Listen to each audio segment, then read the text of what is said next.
来继续来看，民众党的立委黄国昌的家族牵涉到房屋买卖纠纷。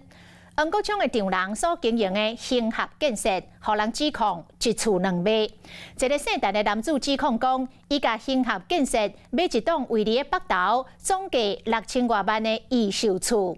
这个交厝的过程，因为验厝、贷款等等的定数真侪波折。最后，兴合建设是单方面解除合约，甚至把厝转卖予黄国昌的母舅。这个姓陈的男子讲，伊委托着黄国昌来协调，但是黄国昌是真冷淡。黄国昌是来回讲私人契约的纠纷，交予法院来判决。9年前选立委的时，黄国昌甲伊的丈人高希志做伙开记者会，经过这一冬。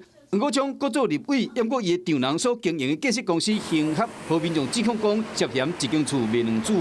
有民众控诉花了6100万买了位在台北市承德路7段的这一间预售屋，但是呢，建设公司最后是将房屋给擅自转卖。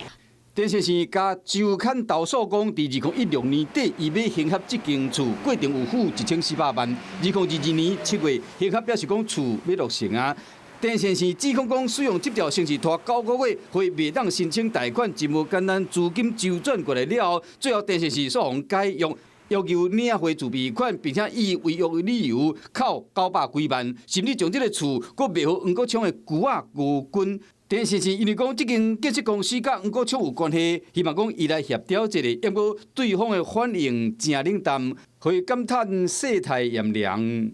这种私人之间契约上面的纠纷就交给法院判决就好了，没有必要透过《镜周刊》用这种泼粪式的报道来处理。